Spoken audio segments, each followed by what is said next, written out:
দেশে এবং দেশের বাইরে যে যে প্রান্ত থেকে দেখছেন সকলকে একটা প্রীতি ও ভালোবাসা। আগামী ফেব্রুয়ারিতে অনুষ্ঠিত হতে যাচ্ছে বহুল আকাঙ্ক্ষিত আসন্ন ত্রয়োদশ জাতীয় সংসদ নির্বাচন। একদিনে ভোট এবং গণভোট, এই গণভোট নিয়ে সাধারণ জনগণের কৌতূহলের শেষ নেই।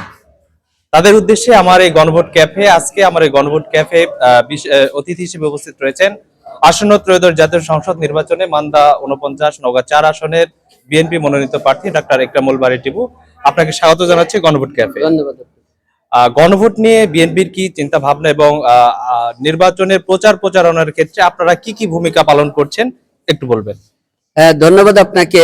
আপনারা জানেন যে এই গণভোটে যে সমস্ত বিষয়ে মানুষের মতামত চাওয়া হচ্ছে, এই বিষয়গুলো নিয়ে বিএনপি দীর্ঘদিন ধরে কাজ করছে এবং 2023 সালে বিএনপির পক্ষ থেকে রাষ্ট্র কাঠামো মেরামতের যে 31 দফা কর্মসূচি দেওয়া হয়েছে, তার মধ্যেই মূলত এই বিষয়গুলো রয়েছে। শুধু এই বিষয় নয়, আরো অনেক বিষয় যেগুলো সাংবিধানিক পরিবর্তন দরকার, সংস্কার দরকার, এই বিষয়গুলো বিএনপির প্রস্তাবে রয়েছিল।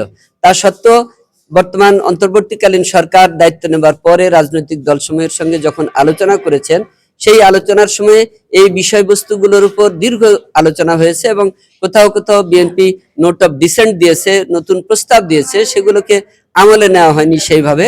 তা সত্ত্বেও বিএনপি বারবার বলেছে দেশের বৃহত্তর স্বার্থে, বিশেষ করে মানুষের ভোটের অধিকার ফিরিয়ে দেবার স্বার্থে আমরা এই সমস্ত প্রস্তাবের পক্ষেই রয়েছি। যদিও এই সমস্ত প্রস্তাব আরো মডিফাইড হওয়া দরকার বলে বিএনপি মনে করে, ভবিষ্যতে সে বিষয়ে চিন্তা করা যাবে। এই সিদ্ধান্ত নিয়ে বাংলাদেশ জাতীয়তাবাদী দল বিএনপি গণভোটে হাঁয়ের পক্ষের আমরা রয়েছি এবং আমি ব্যক্তিগতভাবে যেহেতু জাতীয় সংসদের নির্বাচনে প্রতিদ্বন্দ্বিতা করছি, আমার নির্বাচনী ক্যাম্পেইন এখনো আনুষ্ঠানিকভাবে শুরু হয় নাই, 21 তারিখ থেকে শুরু হবে।